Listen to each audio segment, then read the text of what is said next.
tudo bem? Eu sou Douglas Ferreira e esse é o nosso Business Cast da semana. Hoje nós vamos ter uma conversa bem descontraída, mas muito interessante sobre a questão de dados pessoais, a segurança dos dados pessoais, o direito que as pessoas têm sobre a privacidade dos dados. E para isso, a gente trouxe um especialista nesta área e que trabalha com esse tipo de informação, de proteção da informação. Estou falando do Raimundo Nonato Pereira da Cunha Neto, que é da Deforense, uma empresa piauiense especializada nesta área. Tudo bom, Raimundo? Tudo bem, Douglas? Falei tudo certo aqui? Sim, falou tudo certo. Bom, Raimundo, eu queria que você começasse falando para a gente sobre a questão do direito à informação, mas, por outro lado, o direito à proteção dos dados. As pessoas têm o direito de ter os seus dados preservados. Quando você confia ou fornece seus dados a uma empresa, é com a certeza de que aqueles dados jamais serão utilizados sem a sua autorização, não é isso? Isso, perfeito.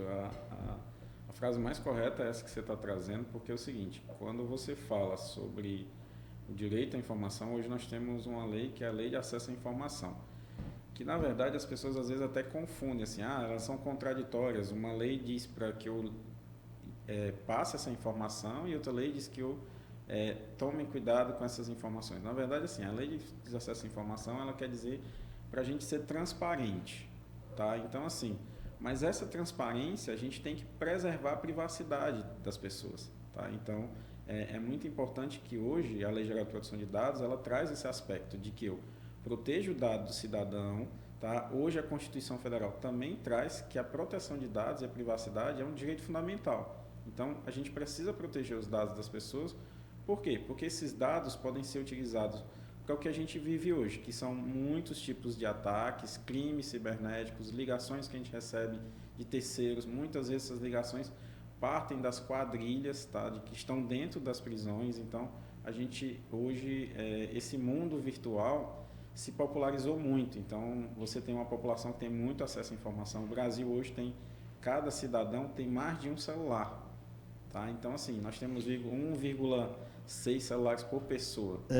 Olha, o engraçado é que hoje eu amanheci o dia, ontem à noite eu criei um WhatsApp aqui para o nosso portal e como ele é novo, eu enviei para todos os meus contatos o número novo. Disse, olha, acesse, peça aos seus amigos de grupos para acessar, porque é através desses grupos que a gente vai tendo a visualização do portal. E hoje de manhã eu acordei às 6 horas da manhã, um grande amigo aqui de Caxias, no estado do Maranhão, Dr. Washington Torres, um abraço para você, Washington. Ele me ligou, disse, rapaz, tu me mandou mesmo um número aqui pedindo para eu acessar, porque é diferente do número que eu tenho aqui registrado. Eu digo, sim, pode, sem nenhum problema. Então, assim, hoje as pessoas vivem assustadas, né? Como você falou, tantos golpes através das redes sociais. A gente vai falar sobre isso daqui a pouco. Eu queria só tomar um pouquinho d'água aqui e falar da Volpe. A Volpe pode beber se quiser, viu? A Volpe é a nossa patrocinadora, um dos nossos patrocinadores aqui. Um abraço para o pessoal da Volpe. Essa água é realmente uma delícia. Olha, mas eu queria que você falasse inicialmente, Raimundo, sobre essa questão, como surgiu essa empresa. Você me falou que quando terminou o mestrado, começou a gestar essa empresa, né? Pensar na possibilidade de montar uma empresa nessa área. Depois você começou digamos assim, o pontapé inicial em 2017, mas aí em 2020 veio a pandemia e a coisa foi se protelando. Quando efetivamente a Deforense passou a atuar como empresa? Bem, como você citou, em 2017 a gente começou como escritório mesmo, escritório de perícia, né? Que você é perito forense, né? Sou perito computacional forense, né? Então, atuo na questão das investigações de crimes que passam por algum meio digital. Não necessariamente, assim, pode ser caso de assassinato, pode ser caso de fraudes bancárias, qualquer coisa que passe por meio digital, a gente pode atuar. Então, em 2020, quando chega a pandemia, que a gente estava com produtos prontos, certo? A gente começa a ter ali uma situação bem complexa, né? Por quê? Porque a gente praticamente fechou a empresa, certo? Fechamos todas as portas. Muitas empresas paralisaram nesse período, né? Outras nem voltaram, infelizmente, a abrir, porque a pandemia teve esse divisor de águas aí no mundo corporativo, no mundo empresarial. Infelizmente, muitas empresas foram obrigadas a fechar e quando foi liberado não puderam mais abrir. Mas prossiga, por gentileza. E nós tivemos assim a felicidade de quê? Que quando a pandemia começa a ter uma tranquilidade maior, as empresas estavam com a necessidade de trabalhar com proteção de dados. Então a gente começa a ganhar ali um mercado. Agora, um parênteses bem aí. Eu ouvi uma informação outro dia, não me lembro de onde foi, mas uma informação que dizia que durante o período da pandemia, como muita gente estava em casa desocupado, sem ter o que fazer, teria crescido o número de golpes envolvendo a internet. Isso procede? Sim, sim. Porque é o seguinte, o que é que a pandemia proporcionou? Na verdade, Douglas, assim, a pandemia proporcionou uma aceleração digital. Em Tá? todos os aspectos, inclusive no crime, né? Isso, inclusive no crime. Eu costumo até dizer o seguinte, que a gente ganhou 5 anos aí de aceleração. Tá? O que era para acontecer? 5 anos depois, a gente tem ali na pandemia. Então, cresce o número de usuários com o número de telefone, cresce o número de casas com acesso à internet, cresce o número de pessoas usando os aplicativos, que até então era algo mais polarizado, certo? Para uma parte da população, mas aquela parte mais... Foi democratizada, né? Todo mundo passou a ter acesso a pedir alguma coisa através de aplicativo, desde alimentação até entrega de produtos. O comércio passou a entregar mais através de pedidos. Isso, isso. É isso que acontece, tá? Inclusive, assim, uma área que era um pouco mais fechada para essa tecnologia, que era a telemedicina, certo? Que Também. ainda, então, ela vem e desponta nesse período.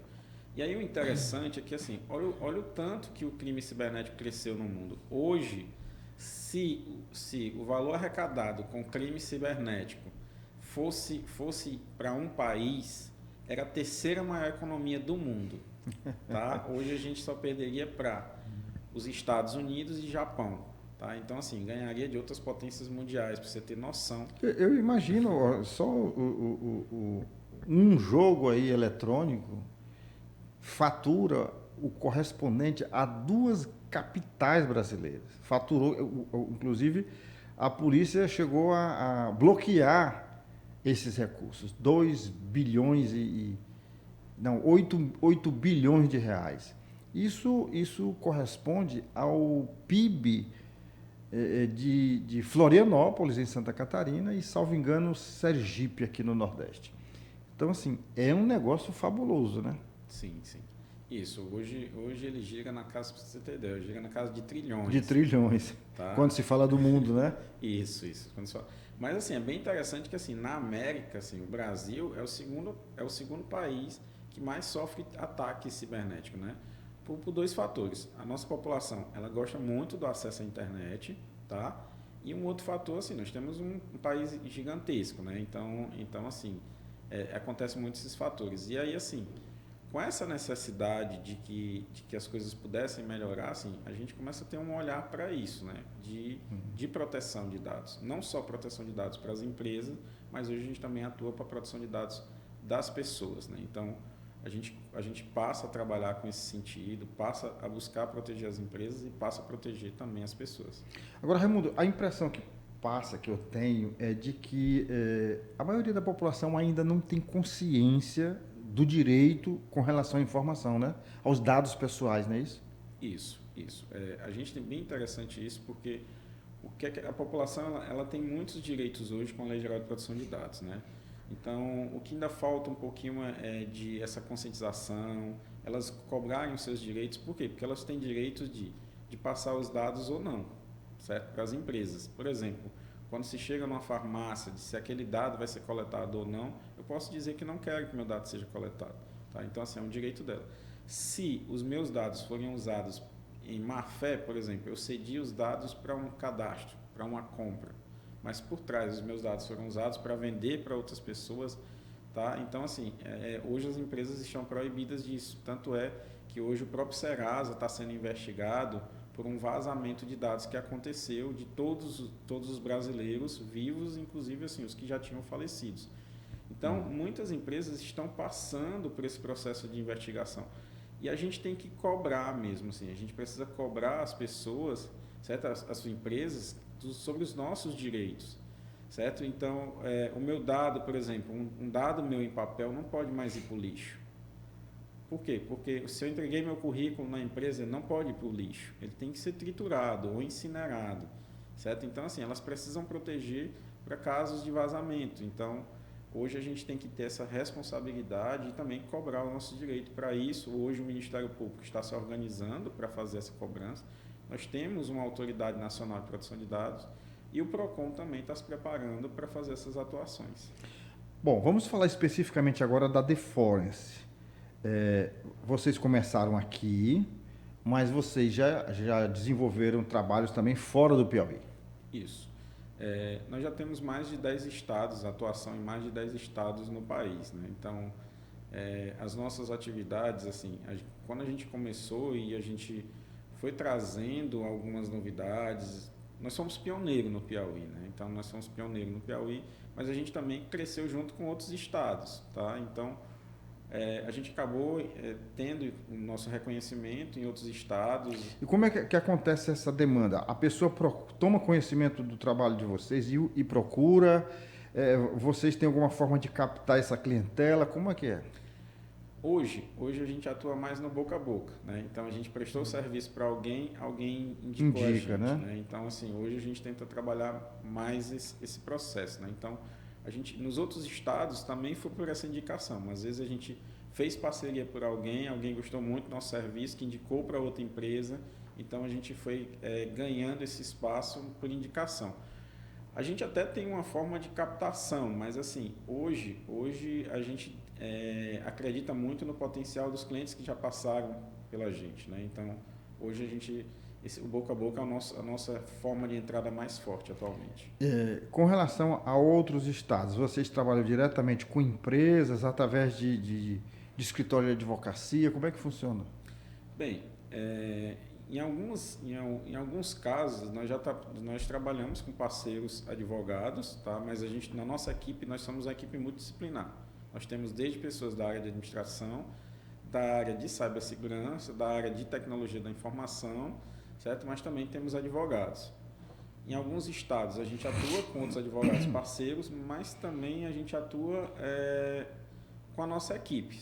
Em casos onde cliente e onde a gente não tem um advogado parceiro, a gente atua com a nossa equipe e a nossa equipe consegue fazer todo o trabalho de maneira online, tá? A gente faz reuniões remotamente e em alguns clientes a gente faz algumas visitas anualmente. Tem clientes que eu vou 2 vezes por ano para fazer todo o acompanhamento, vai fazer as verificações em visitas presenciais. Você me falou anteriormente que começou trabalhando nessa área de segurança de dados das empresas.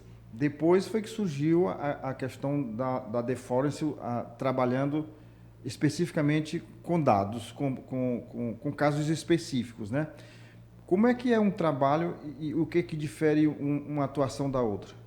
Na verdade, assim, todos esses trabalhos eles são complementares, tá? Então, hoje, para se trabalhar com proteção de dados, eu preciso entender de segurança da informação, de legislação e de processo. Então, e existe o outro trabalho da Deforence, que é o de perícia computacional forense, que também, assim, em caso de vazamento de dados, a gente também pode atuar nessa investigação com essa situação. Então, na verdade, assim, eles foram um conjunto. Eu acho que, assim, o que a gente fez? A gente subiu uma escada. Então, a gente começou a entender de segurança da informação, depois começou a entender de legislação, depois passou... Foi evoluindo, né? Isso. Raimundo, eu fico imaginando assim, pelo que você me falou, você pode atuar dos dois lados. Por exemplo, uma empresa que teve o vazamento pode contratar você para saber especificamente onde foi que aconteceu, como aconteceu e qual a pessoa responsável por esse vazamento. Mas você também pode atuar do outro lado, da pessoa que está sendo acusada de um vazamento que não cometeu esse crime.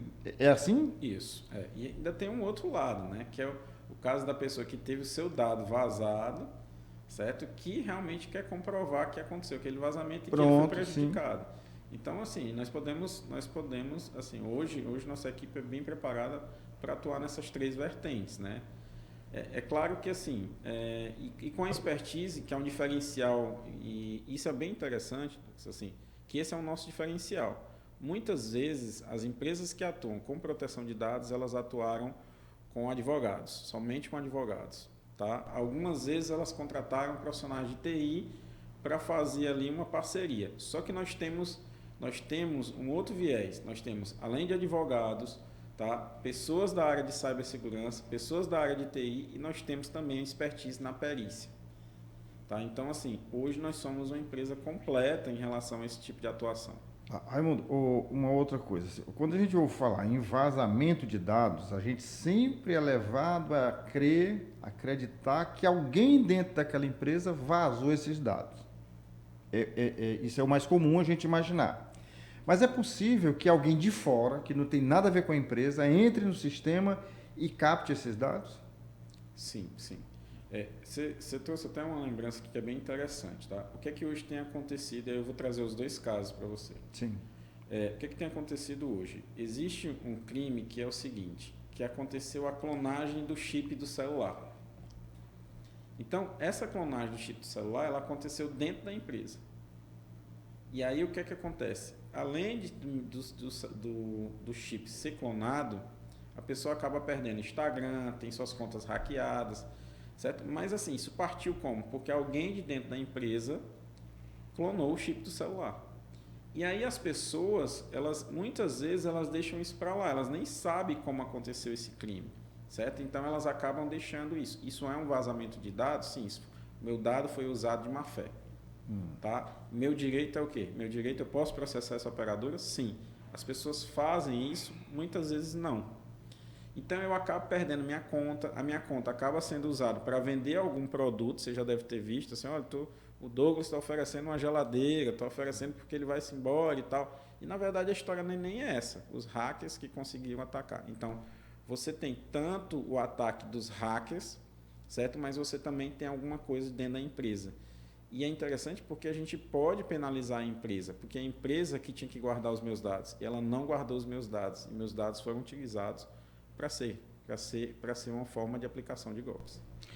Nós temos o hacker, é aquele que invade, né? Isso. Aquele que protege é o cracker, é isso? Não, na verdade, assim, o cracker é aquele que faz o processo de invasão, tá? De invasão para o mal. Hacker, o hacker que é do bem. Que é do bem. Tá. É porque a gente, assim, a população acabou se popularizando usar o termo hacker para tudo. Para tudo, entendeu? Mas o cracker pratica o mal. Eu me lembrei de um amigo português, mora em Lisboa, o Antônio. O Antônio, ele é contratado de algumas empresas, inclusive transnacionais.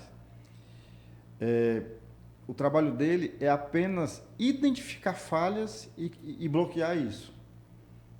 E o cara vive maravilhosamente bem com isso.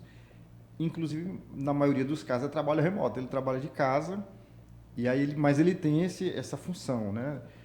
Imagina que uma empresa tem um sistema de guarda que fica, ele vai na esquina ali da empresa, aí tem um reloginho que ele tem que marcar a presença e tal. Da mesma forma, a empresa tem controle sobre o trabalho dele para saber que ele está atuante. Então ele não pode vacilar, não pode cochilar, mas ele trabalha remoto e o trabalho dele específico é esse. Está dentro do sistema, tentando entrar no sistema como se ele fosse um cracker, né? Como se ele fosse um cracker. Então, para que isso? Para identificar qualquer falha no sistema, isso já é a empresa se precavendo, porque além dela ter prejuízos de alguma forma direta, o indireto através de um processo por vazar os dados de alguém, né? Porque, salvo engano, ele trabalha para uma empresa de cartão de crédito. A gente ouve falar muito nessa questão dos vazamentos de cartão de crédito, né? Eu estava vendo na internet, aí nas redes sociais, no Instagram, muitos vídeos falando sobre que o cartão de crédito foi condenado, estaria indenizando isso e aquilo. Quando eu vejo isso, eu já fico com medo de ser um golpe em cima do golpe.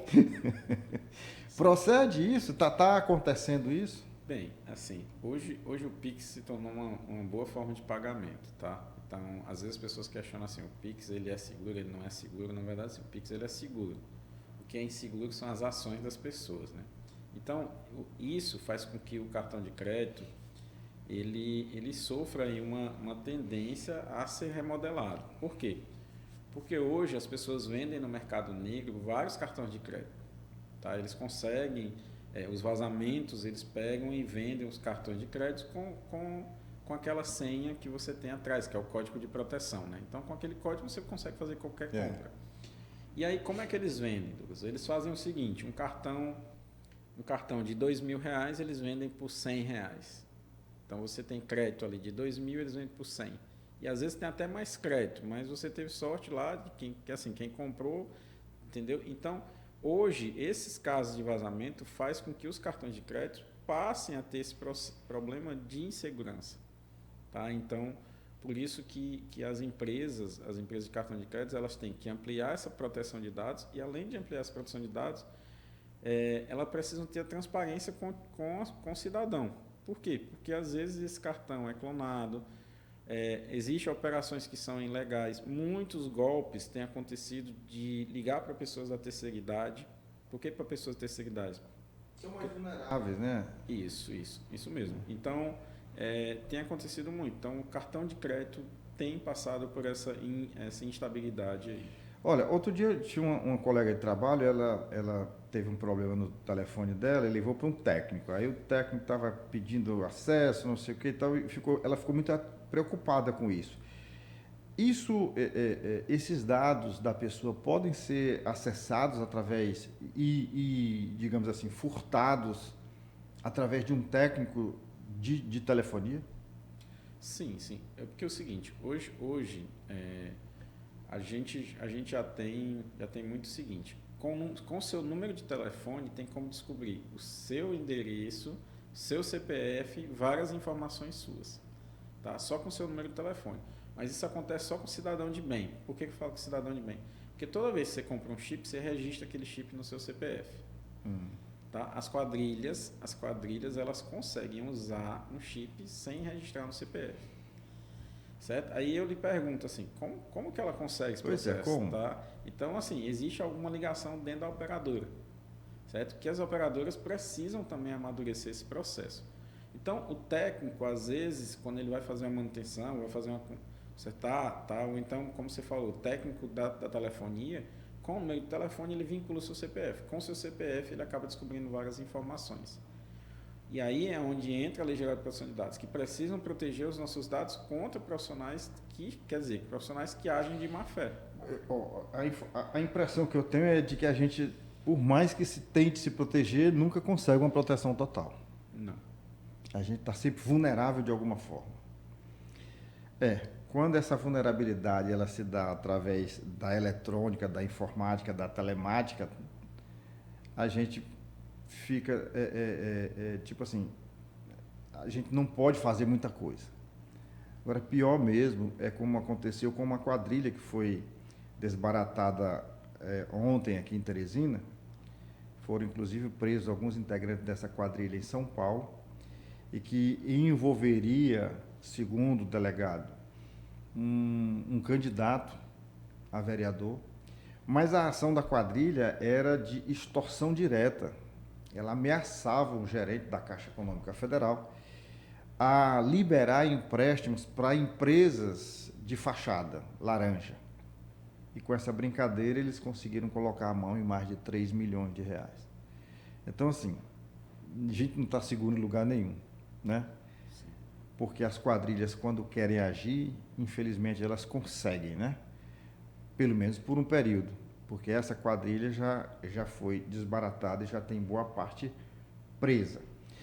Bom, vamos voltar para a nossa Deforence, né? E a Deforence, ela é estabelecida aqui, ela tem um escritório. Como é que a pessoa tem acesso à Deforence? Bem, a Deforence, ela é totalmente piauiense, tá? Ou seja, nasceu em Teresina. O nosso escritório hoje em Teresina, próximo ali ao Balão de São Cristóvão, tá? Então, assim, Nós atuamos aqui... Quer dizer, vocês trabalham com a internet, mas você tem com o meio eletrônico aí, mas vocês têm um espaço físico, é isso que tem que ficar bem claro. Né? Você tem um espaço físico, quem tiver interesse em contratar os serviços da DeForest pode procurar um escritório físico, vai ter alguém para atendê-lo, tem toda a estrutura, né? Isso. Hoje a gente tem esse espaço físico, né? Então, nesse espaço físico, nós temos lá para atendimento individuais quando o cliente chega, porque muitas questões, assim, às vezes não é só proteção de dados, às vezes também é questão de perícia. Então, às vezes aconteceu um caso bem complexo, então a gente faz aquele atendimento particular, reservado. E por isso que a gente tem esse espaço físico. Apesar de nossas maiores atuações elas serem online, tá? Então, a gente fica na Avenida Miguel Sadi, entendeu? 561. E lá a gente, até a nossa privacidade, para você ter ideia, assim, a nossa fachada ela é toda de vidro espelhado, para que ninguém veja quem está lá dentro, porque muitas vezes são casos bem particulares dos clientes, tá? A gente já recebeu vários casos de minhas contas foram clonadas, eu tive um problema com isso, já teve caso de pornografia de vingança, certo? Entre muitas situações. Então, a gente tem esse espaço físico porque, às vezes, o cliente quer ser ouvido, quer visitar. Nós já tivemos um caso bem curioso, que uma cliente queria contratar a gente para a Lei Geral de Proteção de Dados, fazer adequação. E ela quis visitar a nossa sede física para ver se nós tínhamos estrutura para atender ela, só para você ter ideia. Essa empresa, ela atua em 93% do Piauí e 95% do Maranhão. Então, assim, essa empresa dela? Essa empresa dela. Então, é uma empresa muito grande, né? Então, ela queria ver nossa estrutura física. Por isso que, assim, é tão importante essa questão hoje de a gente ter essa estrutura física. Desde 2017, a gente tem mantido aí uma estrutura física. Raimundo, vamos agora. Eu sei que tem muita gente que está assim, interessadíssimo na nossa conversa, tá ali assistindo, porque esse assunto de crimes cibernéticos sempre chama muito a atenção. Mas vamos ver assim, do ponto de vista prático, vamos esquecer crimes, mas assim, da preocupação que uma empresa pode ter ao contratar você. Uma empresa que trabalha diretamente com a coleta de dados. Vamos exemplificar aqui com uma clínica qualquer, uma clínica de Teresina. Como é que essa empresa pode utilizar os serviços da DeForest? Bem, quando a gente trabalha com a questão de proteção de dados, processo de adequação para as empresas, a gente trabalha com algumas fases, né? Então, assim, a gente tem aquele processo de adequação, que é o primeiro momento que a empresa vai fazer a implantação da proteção de dados lá. Mas nós também temos clientes que a gente faz o processo de governança. Eu estou adequado, eu preciso manter. Então, a gente trabalha o processo de governança. Como também tem um processo, eu tive dados vazados, certo? E eu quero fazer a investigação de como aconteceu a invasão, certo? Então, a gente trabalha nesses 3 viés. Então, quando a empresa contrata a gente faz as visitas à empresa, faz as verificações em todos os processos que passam dados pessoais, com o intuito de, não só dentro do meio digital, mas dentro do meio físico, fazer essa proteção. Então, numa clínica, desde a recepção, quais dados são coletados, esses dados são necessários, então a gente consegue fazer essa verificação. Para você ter noção, assim, nós já tivemos um cliente que o formulário dele era 5 páginas. Nós conseguimos reduzir esse formulário para 3 páginas. Então, o que é isso? Isso é um ganho de papel, isso é um ganho de banco de dados. Muitas empresas, no final do processo de adequação... E tempo, né? E tempo, isso. Muito bem. Então, já teve empresas que a gente descobriu que ela perdia dinheiro por mês, certo? E isso fazendo processo de adequação, que não era o nosso processo fazer a verificação fiscal, mas a gente conseguiu identificar processos que eram falhos, certo? Em que a gente ia lá, fazia o processo de correção, sentava com a empresa, ia propor novo método de segurança. E aí descobriu-se que, assim, ela perdia dinheiro. Como também a gente já descobriu em algumas empresas, o que é que acontece? Que todo mês, todo mundo sabia quantos funcionários ganhavam. Então, todo mês tinha um caso de vazamento. Isso é vazamento, por mais que seja interno. Quanto é que o Douglas ganha? Quanto é que o Neto ganha? Não. Isso é de cada funcionário, tá? Quem que vai ter que saber? Então, a gente conseguiu trabalhar medidas para que esse tipo de vazamento não acontecesse. Então, o nosso trabalho na Deforence é justamente esse, que a gente consiga melhorar a proteção de dados da empresa, aumentar a segurança da proteção de dados. E aí eu queria até trazer para você uma continha bem fácil. Tá? Uhum. Vamos lá. Se minha empresa for invadida e ela ficar parada, certo? Quanto eu estou perdendo em dinheiro? E aí nós já tivemos vários casos no país. Então, um exemplo, se eu faturo, tá? Se eu faturo R$ 10.000 por hora, se eu passar 24 horas ou 24 horas sem funcionar, quanto eu não perdi nesse momento? Então, o empresário, ele consegue fazer essa conta. Quanto eu faturo por hora? No direito a gente chama isso de lucro cessante, né? Isso. Bom, eu sei que você não pode revelar aqui dados de nenhuma empresa, de nenhum cliente, mas assim, você poderia citar para a gente alguns casos pitorescos que você já trabalhou? Bem, nós já tivemos, assim, já aconteceu várias situações bem interessantes, até uma como eu estava lhe falando, né?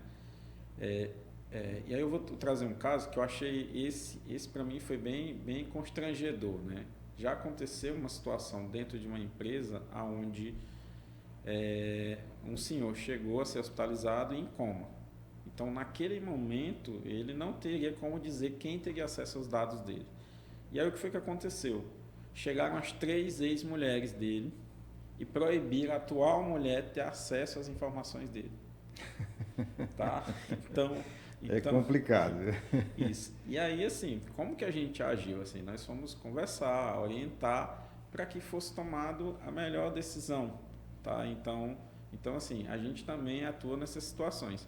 E uma outra situação que para mim também aconteceu numa empresa de material de construção. Tá? A gente pode falar os nomes das empresas, mas esse caso também ficou bem na minha cabeça. Assim.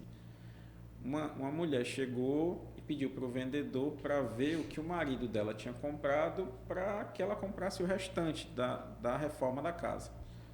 No entanto, ele começou a mostrar e ela começou a dizer, isso foi lá para casa, isso foi lá para casa, isso não foi, isso não foi, isso não foi. O intuito era que ela queria saber se ele tinha um amante. Então, a história da amante acabou surgindo no meio dessa história, dessa situação. E aí, assim, ela esculhambou com o vendedor, o gerente veio, ela esculhambou com o gerente e ela foi embora. E quando a gente fala em proteção de dados para a empresa, nós estamos trazendo casos bem simples, mas se a gente for observar no dia a dia, proteger os dados da empresa evita esse tipo de constrangimento. Tá? Evita situações que a empresa acaba como é que se chama? Passando por uma situação constrangedora, causando um clima. Eu me lembrei agora, você falou desse exemplo, eu me lembrei do caso de uma pessoa, eu não vou revelar o nome aqui também, a pessoa até já faleceu, mas a família está aí, a viúva ainda é viva, os filhos também são meus amigos. Mas teve um caso de uma pessoa que foi comprar numa loja de material de construção, cujo empresário também possuía um motel. E na hora de passar o cartão de crédito, ao invés de passar na loja de material de construção, ele passou na conta do motel. Aí chega a conta em casa, a conta do cartão de crédito. E está lá o débito do motel. Isso criou um problema familiar, mas ele entrou na justiça e conseguiu uma boa indenização, inclusive, na época. Salvo engano, foi o suficiente para ele dar uma voltinha na América, foi aos Estados Unidos. Mas, enfim, são coisas, a gente está citando esses exemplos, assim, porque os dados pessoais das pessoas, eles existe hoje, inclusive, a legislação da Lei de Proteção de Dados. Na época nem havia. E não podem ser utilizados assim ao bel prazer de quem detém esses dados, né? Existe a questão do sigilo, da proteção e dos cuidados que as empresas precisam ter. E, felizmente, como você falou, e você me revelou aqui que já tem uma boa clientela em Teresina, as empresas estão tendo esse cuidado de primeiro se adaptar à lei, né? Se adequar à lei. Depois da questão da governança, que é manter digamos assim, esses dados ou esses critérios, como é que eu diria para você, estabelecidos no dia a dia. Sim, isso. Bom, você me falou também que está aí, salvo engano, em mais de 10 estados. Hoje a empresa já atua. atua de acordo com a demanda, mas a empresa pensa em crescer, em abrir escritórios fora? Sim, sim. Inclusive, assim, como hoje a gente tem essa visão, na verdade, assim, a gente tem muito essa visão de abrir outros escritórios fora, né? E também, assim, nós somos uma empresa que a gente trabalha muito com inovação, tá? Eu acho que esse é um diferencial nosso também no mercado.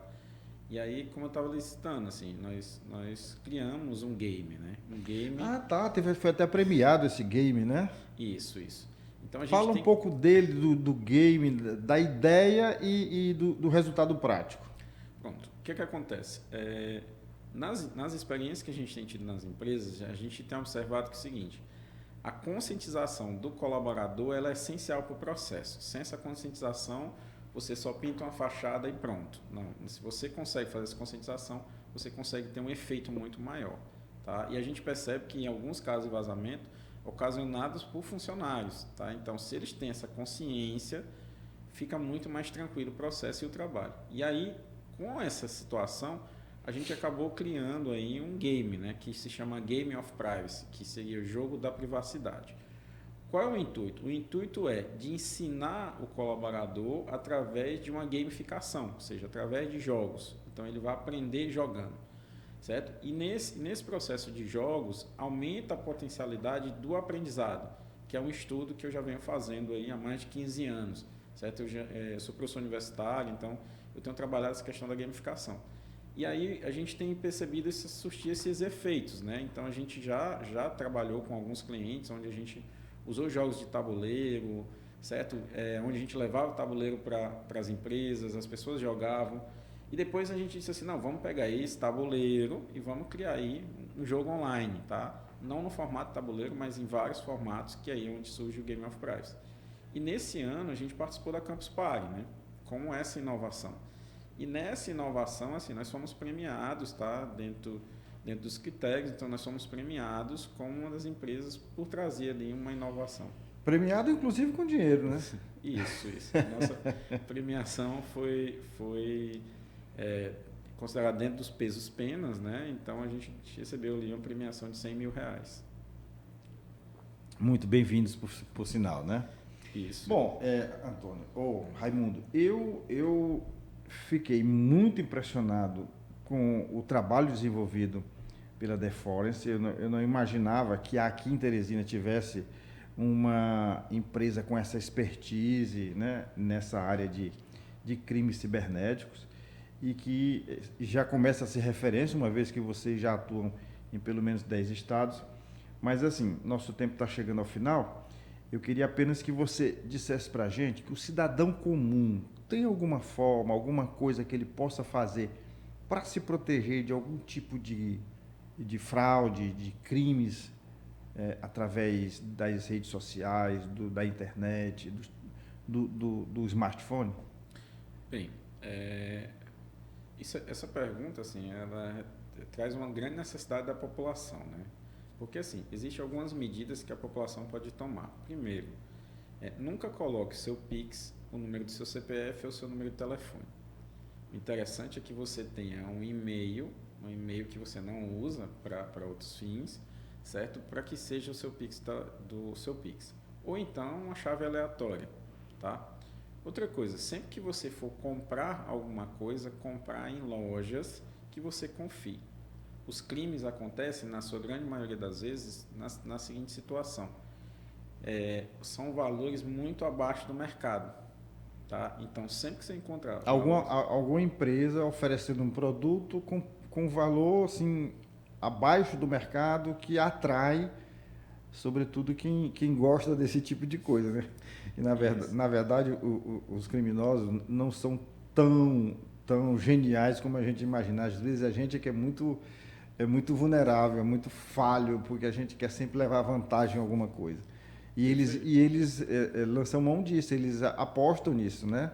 E aí você termina encontrando, por exemplo, vamos citar aqui um caso prático, um aparelho de TV que custa no mercado R$1.000, R$1.500 e está lá por R$300, R$350. Isso chama a atenção de muitos. Quando você deveria ficar desconfiado, você acha que está levando alguma vantagem, né? Isso. É essa situação. Isso nós chamamos de engenhosidade social. que é como a aplicação de engenharia social com as pessoas, tá? Então, as pessoas estão ali por uma necessidade. E aí, nessa necessidade, os algoritmos eles conseguem fazer isso muito bem dentro das redes sociais. Então, o Douglas está pesquisando alguma coisa, aquela coisa vai chegar para ele. Ou então, às vezes, o Douglas está conversando aqui alguma coisa e a propaganda vai chegar para ele. É essa a atuação dos algoritmos. E as quadrilhas acabam patrocinando isso, tá? Então, nesse patrocínio, eles acabam entrando ali e começam a vender esses produtos. E muita gente acaba caindo. Essa é uma coisa que a gente precisa tomar bastante cuidado. E aí existem alguns serviços que nós já temos aí, que é o Reclame Aqui, tá? Se eu não encontrar nada no Reclame Aqui, eu tenho que ver quando é que essa empresa foi criada. Se for muito novo, desconfie, tá? Existe esse grande problema. E se tiver no Reclame Aqui várias reclamações, você vai analisar se as pessoas estão falando bem, se as pessoas estão falando mal, para que você realmente veja o que comprar. Existe um site que eu uso muito, Douglas, que se chama Site Confiável.